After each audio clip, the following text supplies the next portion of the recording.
Which variant of Spider-Man is going to appear in Avengers Doomsday? Are the X-Men going to replace the Avengers after Secret Wars? Is James Gunn's job in jeopardy, or are the grifters just grifting? Those are just some of your burning questions that I have selected for this week's edition of Ask Colton.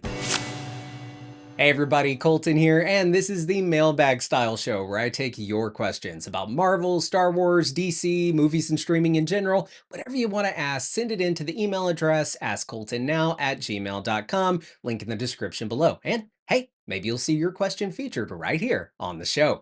All right, our first question comes to us from Dominic Casacchia. I'm probably mispronouncing that. I apologize. I'm so sorry. Hey, Colton, I wanted to ask about what you believe the setup of teams and villains will look like in the Mutant Saga. Do you believe the Avengers will still be involved, or do you think it will only be X-Men, X-Men adjacent characters? If multiple teams, do you think we see something like Sinister for the X-Men, Mr. Sinister, Annihilus for the Avengers, and Mephisto for the Midnight Suns, or would that stretch Marvel Studios too thin? All right. Great question. Thanks so much. So, after Avengers Secret Wars, the multiverse saga will officially be complete. The MCU will be reset and a new saga will begin. This saga will very likely be the Mutant Saga. Now, we do have confirmation that an X-Men film will be one of the first films in this post-Secret Wars era, and it is going to be directed by the same cat that directed Thunderbolts. So that's really exciting and really promising. Now, if they're doing a mutant saga, then the X-Men and the mutants in general, of course, will be the main focus of that overarching story, which, makes a guy wonder, well, what about the Avengers? For so long, the entire MCU has revolved around the Avengers. Every big culmination film of this franchise is labeled with that Avengers moniker, despite many of the heroes in those Avengers films not even being official Avengers. Now, if you had asked me a few years back, I would have guessed that Secret Wars might not even have that Avengers label, and instead it would just be called Marvel's Secret Wars. But no, they're keeping the brand alive, and I get it. It's a brand everyone knows. It's been very successful, despite the MCU's, more recent lacklusters. Do you guys know what a lackluster is? It's like a blockbuster, except you get it. But we may see that finally change with the Mutant Saga and with the X-Men replacing the Avengers as the MCU's new focus. But I want to be clear, I don't think we're going to be seeing the next Avengers level film after Avengers Secret Wars, whatever that movie may be. Say it's, I don't know, Siege or Annihilation. I don't think that movie, whatever it's called, will be called X-Men Annihilation or X-Men Siege or X-Men whatever. And I also don't think it will be called Avengers Siege or Avengers Annihilation. I do think that they will finally move on to what I've been suggesting for a while and just call it Marvel's Annihilation or Marvel's Siege or Marvel's what the fuck ever. And I think that, well, yes, the X-Men and the mutants will be a big focus of the Mutant Saga, and Apocalypse, the X-Men's and the mutants' greatest foe, will probably be waiting in the wings of this saga for a big Thanos, Doctor Doom-esque culmination movie where he fights all the heroes. I don't think that means that they are going to abandon the Avengers altogether. They're not going to abandon the Fantastic Four and Spider-Man and all the other teams and heroes that aren't X-Men or aren't mutants. And I think the X-Men films themselves, much like how the Iron Man films or the Captain America films or the Spider-Man films, they were called Iron Man, Spider-Man, Captain America. I think the X-Men films will, of course, have X-Men in the title, but they'll still be those types of solo contained movies, not these giant world ending movies. And with that being the case, I think that means that they won't then turn around and call the big culmination movie X-Men, what the hell ever. I think that, yes, there will be X-Men films, there will be Fantastic Four films, there will be Avengers films that are hopefully, I hate to say lower level, but more intimate and less into the world style Avengers films, which is really what we should have got in Phase 4, like a back to basics Avengers 1 style Avengers film for the end of Phase 4. Have a lot of the Thunderbolts characters, and you bring in Ant-Man and She-Hulk and Kate Bishop and Spider-Man, of course, and really set up this multiverse saga. But They didn't do that. It's really stupid that they didn't do that, but I digress. Anyway, I do think that we, of course, are still going to get Avengers movies, but I don't think they'll be the phase cappers and the culmination events that they once were. What I think we're going to see is Marvel's going to break the mold a little bit and do things a little bit differently and kind of shift away from that, oh, phase, that's a saga, phase, that's a saga. I think with them now having so many different characters and so many different teams and so many different stories in one universe come the end of Secret Wars, they're going to have to approach it differently. So I think we could have X-Men adjacent films, X-Men films and X-Men adjacent films that, they feel connected. And then maybe you can have like Spider-Man and like some other Avengers adjacent characters and they have some individual films that kind of lead to a culmination of sorts, but a smaller culmination film that is still an Avengers film, but it's on the same level as like a bigger X-Men film. And then as those all grow toward the top of the tree, creating like a pyramid of sorts, then we get that big culmination film, maybe every 10 years or something. And that is when all of them come together to, like, I don't know, fight Apocalypse, maybe, since it is the Mutant Saga.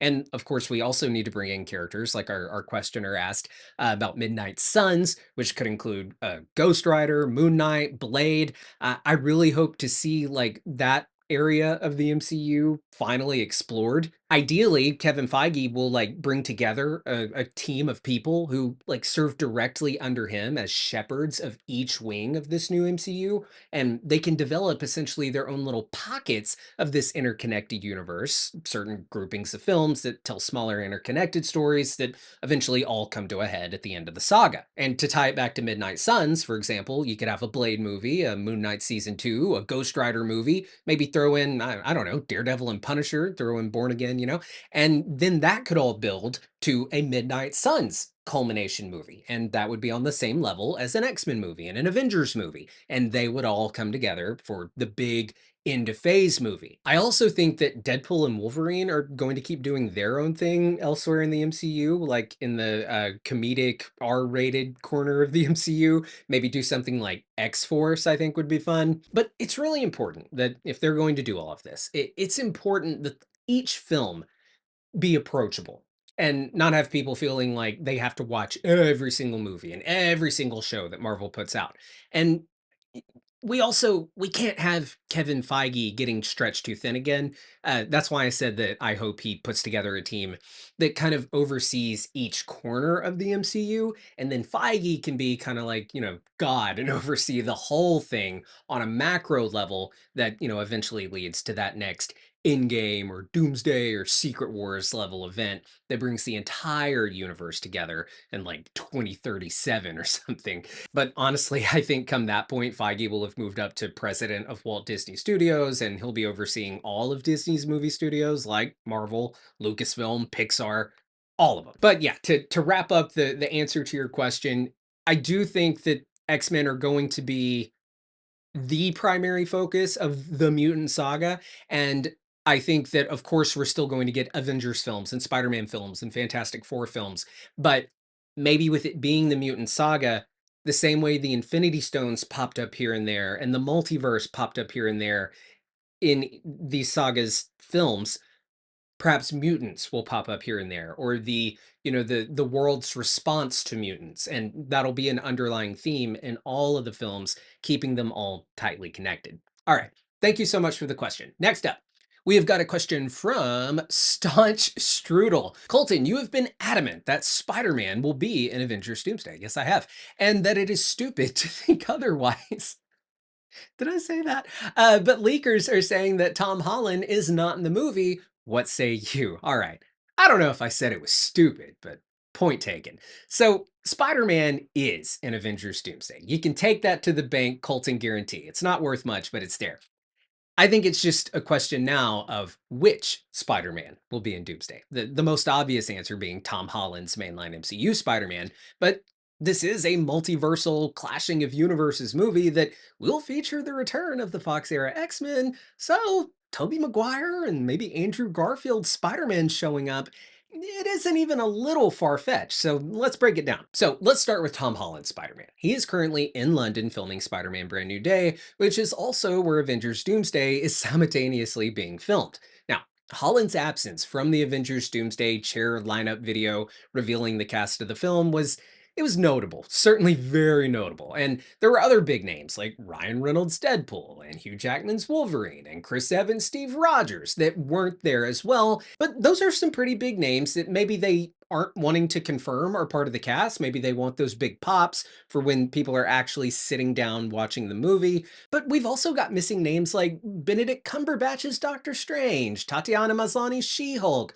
Brie Larson's Captain Marvel, Mark Ruffalo's Hulk, names that you would think would be there on the backs of these chairs and would be part of this big culmination movie of the multiverse saga. So the absence of all of those names made many speculate that there would be another chair video to come where they'll reveal even more cast members. And even Kevin Feige has said that the chair video didn't list everyone. It was just part of the cast. So maybe there's a lot more cast to be announced, and maybe Tom Holland is going to be part of that. I mean, Spider-Man Brand New Day does lead directly into Avengers Doomsday, and the films are like 6 months apart. Plus, Disney's entire benefit from this deal that they made with Sony is that they get to have Spider-Man be an Avengers movie. So why the hell wouldn't Spider-Man be there? But while I'm insistent that Spider-Man will be in Doomsday, maybe it's not Tom Holland's Spider-Man. Maybe Holland really isn't showing up for Doomsday, and his part in this big culmination event doesn't really kick in until Secret Wars. But even if that's the case, I still think there is going to be a Spider-Man in Avengers Doomsday. A Spider-Man that they may end up keeping hidden from the marketing. Maybe we don't see this Spider-Man's name on the back of a chair, but I think that would be incredibly stupid. Again, Disney's side of the Sony deal is that they get to have Spider-Man in their movies. Spider-Man is their most popular Marvel character and their biggest draw. So, if they're going to have Spider-Man in the movie, why not advertise that he's in the movie? Don't even get me started on them, trying to pretend that Tobey and Andrew weren't in No Way Home. Huge mistake. That movie totally would have made, I think, $2 billion. Well, I don't know, because it got leaked pretty much, and everybody was anticipating they would be there. Anyway, that film came incredibly close to crossing 2 billion. I'm going off on a tangent. So anyway, maybe there's a different Spider-Man in Doomsday. Now, which Spider-Man will it be if it's not Tom? I'm personally leaning toward Tobey Maguire. He is, of course, my favorite Spider-Man. He's the Spider-Man I grew up with. But another reason for it being Tobey Spider-Man over Andrew's, who I also love, I think Andrew was the best part of Spider-Man No Way Home. It feels like Avengers Doomsday is really going the nostalgia route with bringing back the early Fox era X-Men. And they were all the rage at the same time as Tobey's Spider-Man trilogy. And oh my God, getting to see Tobey Maguire's Spider-Man with the original X-Men would be so fucking awesome. And it just makes sense. Spider-Man No Way Home, it brought back the legend. It was a key film in setting up this whole saga. So why the hell wouldn't you bring back Andrew? Why the hell wouldn't you bring back Toby? And while I think Andrew will definitely reappear, I think that's more likely to happen in Secret Wars. But Doomsday's got to have a Spider-Man. And why not have it be one of these multiversal Spider-Man? Have it be a Spider-Man from another universe. I mean, if the multiverse is crumbling, Tobey's Spider-Man universe is going to be affected as well. And we know the character has already had multiversal experience in No Way Home. So imagine us getting to see Tobey get recruited to come help fight Doom.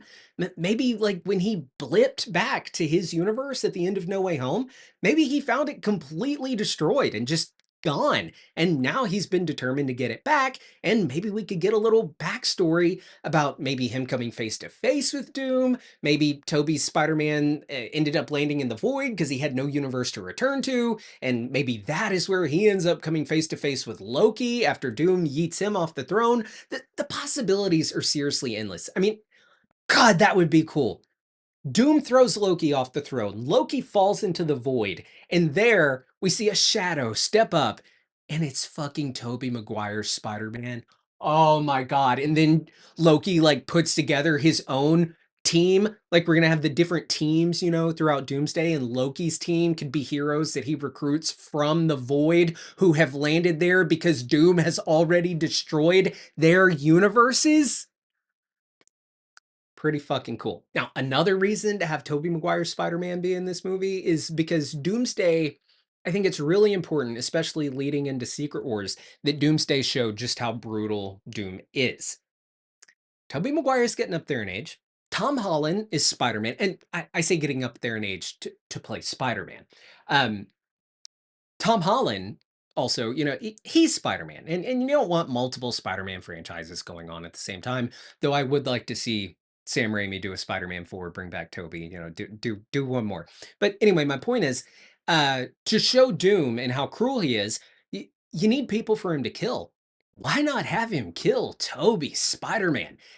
Have Tobey do like this big, like triumphant, self-sacrificial final battle with Doom to like save the other Avengers. And maybe it could be like Toby and Wolverine, Hugh Jackman's Wolverine, and they're in a final battle with RDJ's Doctor Doom and have these three titans fighting each other. And then after, Toby and Hugh Jackman's Spider-Man and Wolverine are the final two standing against Doom, we could have Doom just body Wolverine, kill Wolverine, but Wolverine comes back because he can heal, but Toby doesn't come back. And then in Avengers Secret Wars, we could see Tom and Andrew's Spider-Man, and they're there to avenge the death of their brother, Toby, restore his universe despite him being gone. And maybe they could even go and visit MJ and tell them about Toby's great sacrifice. Oh my God.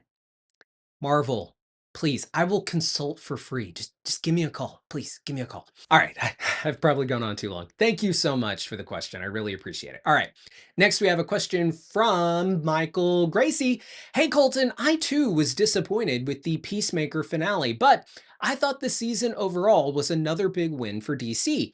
What is all of this I'm hearing about James Gunn getting fired because of the finale's poor reception? Okay, so we do need to talk about this clan of dumbasses that think that James Gunn and his DCU are somehow a failure, and that James Gunn's days at DC are numbered, and these claims that have zero evidence to back them up. Claims that are just another pathetic attempt at the years-long vitriolic, hate-filled campaign for Gunn that these same dorks have been on since, they tried to cancel him back in 2018. A move, by the way, that ultimately backfired because not only did Disney and Marvel bring Gunn back when they realized how idiotic it was to ever have fired him in the first place, but it's ultimately what set us on the path to finally getting rid of that awful DCEU and the slop that Snyder and Joss Whedon and Zachary Levi and The Rock were giving us with all the, oh, we're changing the power structure, the DC, all this horseshit.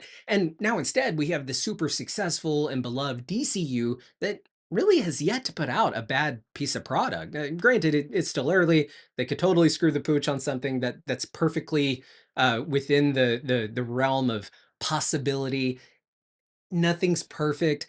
I didn't care for well, the Peacemaker season 2 finale wasn't what I was expecting, but still the season overall I think was great. Anyway, these recent claims though about the Peacemaker season 2 finale and the fact that it wasn't just absolutely beloved and that's somehow spelling doom and an end of the DCU, that is the most idiotic thing I've heard in this week. I was going to say in a while, but most idiotic thing I've heard today.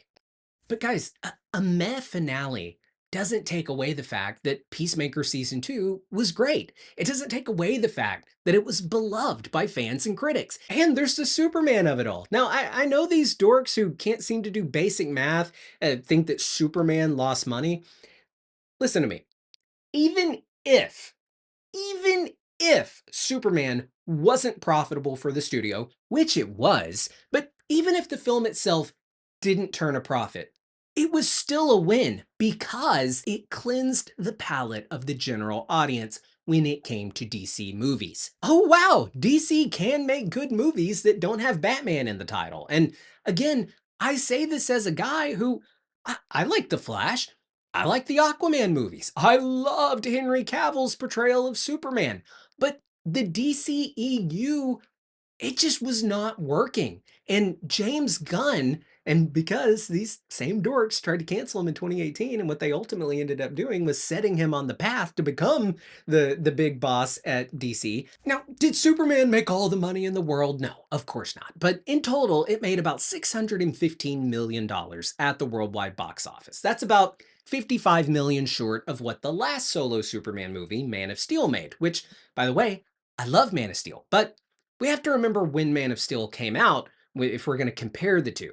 Man of Steel came out at a time when comic book movies were thriving. The Avengers had just changed everything a year prior, and people were hungry for more.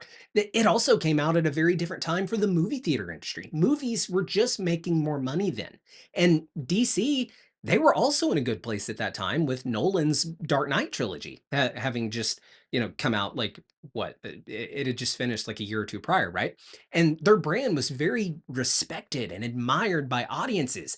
And Man of Steel was just in a great position for success. But then Batman v Superman and all the other DCEU slop ran that momentum into the ground. And general audiences just didn't give a shit about seeing DCEU movies anymore. Now, Marvel kept things going strong for a while, but the multiverse saga, it's also ushered in some years of meh for comic book films. And there really is a major difference in environment from when Man of Steel came out and when Superman 2025 came out. Man of Steel came out in the golden age of comic book films.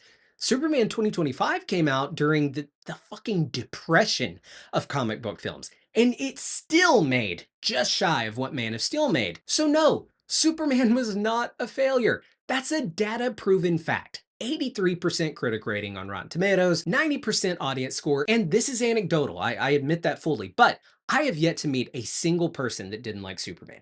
Every single person, both hardcore fans and casual fans who go to the movies like 3 times a year, people that I talk to outside of the internet, they have all said to me that they loved the Superman movie. The only haters of the Superman movie that I have actually encountered has all been online, and they are the same people that I could have told you 3 years prior to Superman even coming out that they were going to shit talk that movie. And I'm not saying this in defense of James Gunn or in defense of DC or Warner Brothers. They're all big boys. They can handle themselves. They don't need backup from me. I am saying all of what I'm saying right now in defense of fucking truth. Because today is a day for truth. I say all of this because I don't want to let these clickbait grifters whose entire business model is shit talking movies and TV shows and pretending, oh, they're woke, whatever the fuck that means. These guys, they're so pathetic. They are so attention seeking. And I say that as I, sit here on the Ask Colton show. But really, they've never had an original thought in their entire lives. They are man babies who are incapable of joy because they're so miserable in their own lives. And it's honestly sad because they just behave as like the way they act is human repellent almost. No one wants anything to do with them. No one wants to hang out with these people because they are so unbearable to be around. And so, they find each other online and they sit around in their little virtual circle jerk where they make everything about, fucking their political agenda and playing the victim card at every fucking turn and crying, oh, that's woke about everything. They're idiots. And I feel bad picking on them because I'm going to be careful. There's probably something wrong with them, and that's unfortunate. So I don't want to come off as a bully, but some of these guys, man, they have no media literacy. They have nothing but hate in their hearts. And if they had any like genuine criticism of the media that they consume, they would make content that actually criticizes the movie or the show itself and actually goes into detail of what they didn't like instead of just saying, oh, well, you see, it's woke, and I don't like that because I already decided years ago before I even saw this movie that I wasn't going to like it. So to wrap up, James Gunn, he isn't going anywhere. All right, even if WB sells, which as we're going to talk about here in a second, it's definitely selling. Even if they do sell, James Gunn and the DCU, they add even more value to that sale. So to all of these dorks online that are pretending that James Gunn's days as the head of DC are numbered, they're delusional. Okay, they're moronic and they're sad, and to be super clear, you do not have to like James Gunn or his DC stuff. That is totally fine and acceptable. I am not saying that if you genuinely just didn't like that movie or Peacemaker, or if that show or movie wasn't for you, that is totally fine. But what you don't get to do is make up your own facts and pretend like it's failing and like no one liked it when that's just not the case. Just say, hey, I didn't like it. Here's reason X, Y, and Z that I thought it was total shit. But don't sit there and pretend like everybody feels that way. Don't sit there and pretend like because somebody liked it, that means that they're a paid shill or something like that. Be able to admit that other people liked it. Be able to admit the facts as you see them. Here's a great example. I like The Flash. I like it. I understand that most people don't. You will never catch me saying, everybody loves the Flash. No, of course not. Not everybody loves the Flash, and that's okay. I can like the Flash. I don't need other people to like the Flash. I like the Flash, and that's okay. And it's okay for you not to like Superman. It's okay for you not to like Peacemaker. But you don't get to then say everyone else doesn't like it, and if they do like it, they're lying. That just makes you come off stupid. All right.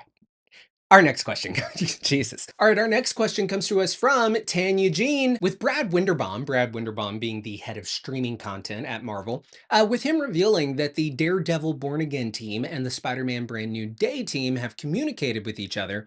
Does this show that Daredevil Born Again Season 2 will be set during the events of Spider-Man Brand New Day? And could we see a reference of Spider-Man in the second season of Daredevil Born Again? Very curious to hear your thoughts. Okay, so for literal decades now, people have been clamoring for a Spider-Man and Daredevil team up. We've seen it many times in the comics, as well as in the games and cartoons, and we even got a taste of it in Spider-Man No Way Home when Charlie Cox returned as Matt Murdock and got Peter off, got Peter off of his charges for killing Mysterio and manning the drones and all that good stuff. I mean, but now the question has become with John Bernthal's Punisher, who also returned to that role in Daredevil Born Again, with him now being a key player in Spider Man Brand New Day, could this mean that we'll be getting Cox's Daredevil in Brand New Day as well? And my gut is telling me yes. We've already got a small Spider Man reference in the first season of Born Again when Kingpin dropped the mention of a man who dresses in a spider outfit, Vanessa.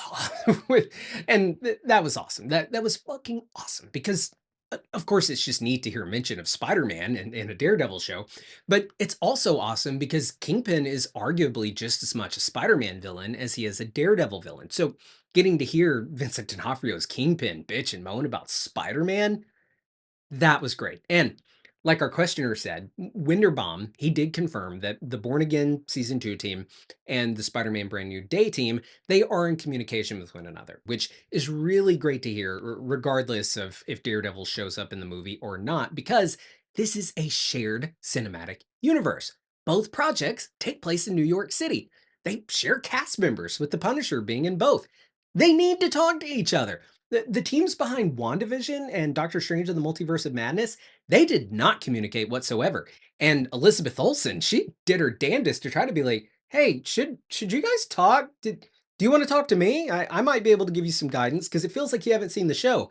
And so with that being the case, and it really shows in Multiverse of Madness that they knew nothing about WandaVision, it's really refreshing to hear that these two teams, Brand New Day and Born Again, it's refreshing to hear that they are communicating. And I'm hopeful that with Punisher appearing in Brand New Day, that's a good sign that we may get some Daredevil in there as well. And you would think that Kingpin, he would need to be seen in some capacity in Brand New Day, with him being the mayor of New York and having a beef with all of the city's vigilantes. That's got to play, I would think, a major role in Brand New Day. Now, Vincent D'Onofrio, who plays Kingpin, he has said that due to some legal regarding the movie rights to Kingpin, that the character can't appear in movies. But I don't see why that would be, because 20th Century Fox, they were the studio that had the rights to Daredevil, and they used Kingpin in their Daredevil movie. But those rights all then reverted back to Marvel, because they didn't make another Daredevil movie by the deadline. But basically, the way that works is Marvel licensed out movie rights to Daredevil, to Spider-Man with Sony, and various other characters, different studios. And if those studios didn't deliver a film by a certain date, then the rights would revert back to Marvel. It's basically they can't just sit on the character forever. They have to use it or lose it. Anyway, that's what happened with Daredevil. So Daredevil's rights then went back to Marvel, and that's when we got the show and everything. So I don't know why Kingpin's movie rights wouldn't be fully in Marvel's hands now. Really, the only other studio that I can think of that might have some type of, claim to stake on the movie rights to Kingpin would be Sony, because he's also a Spider-Man villain. So really, it kind of would have been a similar case to where maybe Sony and 20th Century Fox both kind of had the right to use Kingpin as a villain, similar to how Marvel Studios and Fox at the time both had the ability to use Quicksilver, because Quicksilver was an X-Men and an Avenger. But even if that's the case, I don't see why this would keep Kingpin from showing up in Brand New Day, which is a Sony film. Sony used the character of Kingpin in their Spider-Verse animated movies, so I'm really not sure why D'Onofrio has said that Kingpin can't show up. Anyway, but back to your question. Yes, I think that Daredevil is going to appear in Brand New Day. I don't care that Charlie Cox denied that he was in it. At Comic-Con, he was even asked on stage about his appearance in the Spider-Man trailer, and Brandon Davis, who was interviewing him, he was quick to say, I'm referring to the animated show. But Charlie, before that clarification, he looked like a deer in headlights, thinking that Brandon was talking about the Brand New Day trailer, which hilarious. But hey, let me know. Do you guys think that Daredevil and Kingpin will appear in Brand New Day? I think with the way Born Again season one ended with Punisher, and now Punisher being in Brand New Day, I would think you damn near have to have Kingpin and Daredevil show up in Brand New Day, at least make somewhat of a small appearance. But I don't know. I guess we'll just have to see. All right. Thanks so much for the question. All right. Next, we have a question from Charlie Watts. Warner Brothers is getting sold at some point, but it's unclear at the moment to who. Which company is your preference for Warner to sell to? I know Skydance wants it bad, but I'm hoping Disney gets it. What do you think? All right. So, yeah, Warner Brothers is for sale. We talked a little bit about that earlier in the show, and on previous episodes where I've been asked about, James Gunn and the DCU, and if it's safe for them, if WB sells, blah blah blah blah blah. I've been clear from the jump that I personally am not crazy about the idea of WB selling. It feels like the company, that company, is always for fucking sale. I think it's been sold like 3 times in the past 6 years or something like that. But they are for sale. It's happening. I certainly do not want Disney buying them. Disney just bought 20th Century Fox. That's enough. They've got enough. Monopolies are a real thing, and they're a threat, a big threat, not only to the film industry, but to our entire way of life. With all this corporate consolidation we're seeing happen, it's not good. And for the same reason, I don't want to see Skydance by Warner Brothers either, because they just bought Paramount.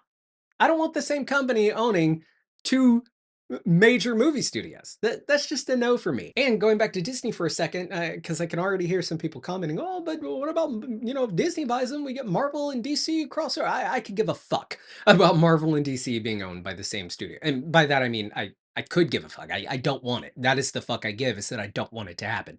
That's a disaster waiting to happen, and it would not be the great news that a lot of you think it would be. It would be convoluted. It'd be too much under one roof, and we'd end up getting a lot less comic book movies and TV, because they'd probably cram them all into one studio. And God, no, just no. Now, uh, there's also the point that you need to keep in mind that when a film studio buys a film studio, you see a lot of people get fired because of redundancies.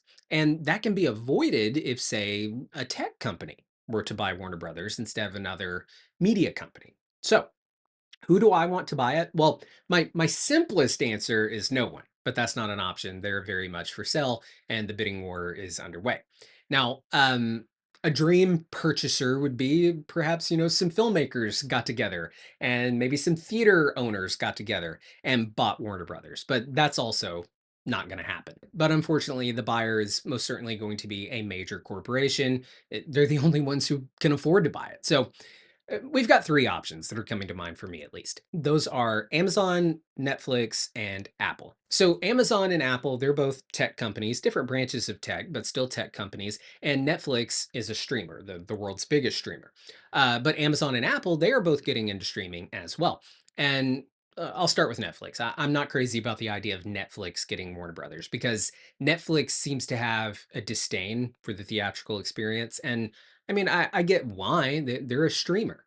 That's what their company is. And I will give them credit to the fact that they are putting some of their films in movie theaters. And I think I read a report today that they're actually even working with AMC theaters to put the Stranger Things season, God, what season are they on? Five? Put that finale in theaters um, on the same day it drops on Netflix. But I think it's clear that Netflix hopes to one day dethrone the theater industry entirely. And I don't want to see Warner Brothers, one of the classic film studios, fall under Netflix. And I'm really not crazy about Amazon getting them either. Amazon, I guess, would maybe be better than Netflix simply because I think they'd be more open to having their projects go to theaters first and then later putting them on Amazon Prime.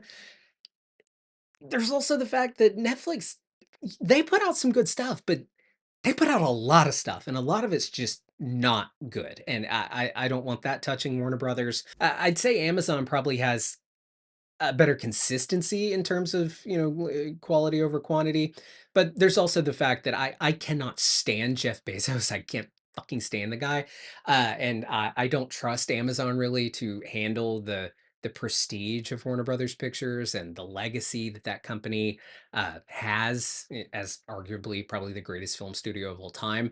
And that brings me to my answer. I think Apple, as flawed as Apple is, and as corrupt as I'm sure the bigwigs that run it are, Steve Jobs founded that company on an attention to detail and a compassion for doing things right and beautifully. And I don't mean right morally. Uh, I mean right as I mean, sure, do things right morally. I'm not saying Steve Jobs is immoral. He was kind of a dick to his daughter. Anyway, doing things right in terms of not taking shortcuts. And I think that is still in Apple's DNA. The care they have for attention to detail and making things right and caring about their user experience. I think it's less so there than it was when Jobs was there because he was a total control freak, which I get. Because I can kind of be that way a little bit too, with things I own. So while I don't think that that is still 100% how Apple behaves, I think that they have a more of an attention to quality and detail than other companies. And I think that is evident with how they've handled their original programming for Apple TV Plus, which is now just Apple TV, which smart move, by the way. That's a better name. Um, and we've seen Apple, of course, put out really good stuff. Not a lot of stuff. Not a lot of stuff. They are really doing the quality over quantity uh, with their TV shows and movies. And we've even seen them partner with Warner Brothers on films like F1 to give them full theatrical releases before putting them on their streaming service. And Apple is just a very quality over quantity brand when it comes to what they produce. And I think uh, they're still a relatively small operation when it comes to their film and television division. So I think it would honestly be the perfect fit for them to buy WB and HBO Max, and instead of rolling WB and HBO Max into Apple TV, I think that you keep WB structured, that company and that studio structured the way it is, and you roll the Apple TV and film department into WB. Do away with Apple's TV streaming service, which let's face it, it's not a super popular service. Um, and then you could just have HBO Max become like a default app on the iPhone and maybe be accessible through the Apple TV app. And that Apple TV can be like your digital hub for like stuff that you buy, which is really getting rarer and rarer in terms of buying movies or really even renting. Well, people still rent movies digitally, if they don't want to wait for it to hit streaming. But anyway, they could pivot to have ownership of HBO Max and push that as their streaming service, and maybe include it at a reduced rate if you have an iPhone or an Apple device. And there they can deliver the top tier quality that we've come to expect from Apple, that we've come to expect from HBO, and that we've come to expect from WB, and just meld it all together. And Warner Brothers at that point, I think the studio can just keep chugging along as they are, and keep doing HBO Max or Apple HBO, whatever they want to call it. They've changed the name a million times, HBO Max.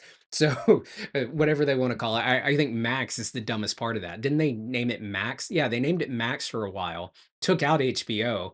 Really, they should have taken out the Max and just call it HBO. Anyway, I would push for Apple HBO. Anyway, I whatever they want to call it, that can be the digital home now for WB's movies after they've had their run in theaters. And I think that Apple, to conclude my rambling, I think that they would be the best choice. And I'm hopeful that if a major corporation is going to buy WB, that if I had to pick one, I hope it's Apple. All right. Well, thank you so much for that question. Next, we've got a question from Marcus Hurley. Hey, Colton, I've been a fan of your work since the Infinity War days, and it was quite the surprise to see you pop up on ScreenCrush all these years later.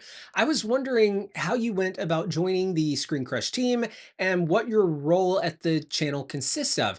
Thanks for taking my question. All right. Well, thank you so much for this question. A little different. I appreciate it. And thank you for being a viewer. For God, what would that be? 27, like 7 or 8 years now. Wow. So thank you. Yeah, I can give you a little peek behind the curtain and tell you the story. So my first big breakout video was, I guess you could say, was that video I did about the leaked Avengers Infinity War trailer and talking about what Spider-Man was saying sorry about to Iron Man. And from that point forward, I kind of became one of the go-to channels for Infinity War coverage. Now, that of course didn't last. I was young, I didn't know what I was doing. I was starting college, I was living away from home for the first time, and geez, I was dealing with some health issues and some mental issues, and I missed my family, I missed my girlfriend, who's now my wife, and uh, long story short, I didn't end up going back to school that summer, and I moved back home, and I kept doing my channel, but it just lost its momentum, I guess, after Infinity War, and I was kind of in a slump there for a little while. I ended up getting a job as a security guard at a candy factory, and when I wasn't being a security guard, like when I was off on my off days being a security guard, I was substitute teaching, and I was on and off with YouTube. I did it occasionally. And then when Spider-Man No Way Home was coming out, I kind of got the bug and I was like, you know what? Even if nobody watches this, I have to cover this movie. I just knew I had to do it. So I started making videos about Spider-Man No Way Home, and I covered WandaVision and stuff like that. And I was doing this weekly show, kind of similar to this one.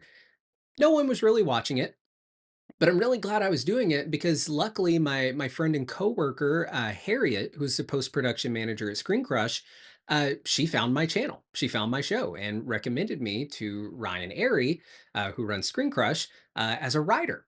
So Ryan reached out to me, and we had a great call, and I started writing for ScreenCrush on occasion.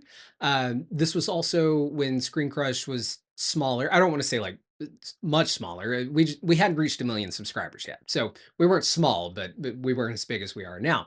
We're as big as we are now because of me. Just kidding. So anyway, at the time, Ryan was still experimenting with working with freelance writers for the first time at ScreenCrush, really, and it was great. I thought I had achieved the dream. Just occasionally writing for ScreenCrush, getting paid a couple $100 here or there to write about Spider-Man. I thought dream fulfilled. But then that summer of 2022, yeah, 22, I was shit canned at my job at the candy factory. And it was summer, so there were also no subbing jobs. And my wife and I, uh, we were both subs, so we had no work. And we had just got married, and we had just bought our first home. And I was really scared. And we got this weird job where we would take this truck that was loaded full of these big metal frame plywood. I'll put a picture up. Uh, but they're these big, like cattle gate sized panels. And we would take these all over Texas. I'm talking hours and hours of driving. And we were out in 100-degree heat, putting these panels together into like these square boxes that were for construction sites, building houses, and for them to put debris and trash and stuff in on their job. So that was my job. That was my wife and I's job. And at the same time, I was occasionally still, writing for ScreenCrush. And then school started back. So I got some subbing work again. And I ended up pitching a Better Call Saul video that year. And I think it was for the episode where Walter and Jesse were returning. And anyway, Ryan didn't have anyone who could cut the video. So I was like, well, I could cut it, meaning edit it. So I edited that video over the weekend and I did a really fucking good job. I made sure of it. And I think Ryan was kind of blown away that, oh, this guy can edit really good. And one thing that led to another, and he asked if I wanted to just come work for the channel on a more frequent basis, and of course I did. So for a while I wrote scripts as a freelancer, and I would edit my own scripts. All the scripts I wrote I'd send to Ryan, he'd record them, send them back to me, and I'd edit them. I also did thumbnails. um, I did some brief work for Screen Crush's sister channel, Comics Alliance, but I've always been more of a movie guy, and Ryan spotted that pretty quick and just, had me do Screen Crush full time. So then eventually I started writing even more, and I was no longer editing my own stuff because Ryan wanted me, writing more and more scripts, which is fine by me. I much prefer writing to editing video.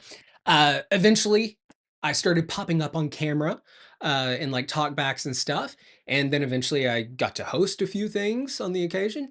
And now I'm a full-fledged co-host of the channel. I'm a salary employee at the company. I think my official title is Screen Crush video producer and director of alternate programming, I think is my official title. I write, I host, I do thumbnails. I don't do much editing these days, like I just said. We've got a great team of editors, though, much better than me. So I'm fine not doing that. And it's insane. I have my dream job, my literal dream job. It's the hardest job I've ever had, and it's the best job I've ever had. And I'm sure I'll step in it at some point and get fired one of these days. But until then, I'm just very happy to be there and watch that channel grow and getting to work with Ryan and this great team every day. It's really an honor and a privilege, and I thank Ryan for the opportunity that he gave me and what he saw in me, and I feel like I've grown a lot working at Screen Crush. So thank you so much for asking that question. I enjoy telling that story because it reminds me of how far I've come. And I'm usually pretty hard on myself, but I think I've done pretty okay. So yeah, thanks, man, for the question. I really do appreciate that. And yeah, that'll do it. I think that'll do it for this episode of Ask Colton. Thank you all for submitting questions. If you didn't see your question answered here on the show, maybe you'll see it answered on the next one. I apologize if your question wasn't featured. I get a lot of questions, so I try to pick what I think will be the most interesting to talk about and that I have something interesting to say about. I get a lot of great questions that I just don't have an interesting answer for. So it's usually my fault if you don't see your question featured here on the show. I'm doing my absolute best, though, that if the question is not featured on the show, I still try to respond to your email and answer your question. So, yeah, thanks so much. If you want your question answered here on the show, remember, you can go to send your question to askcoltonnow@gmail.com. All right. Thank you so much. I'll see you next time. Bye.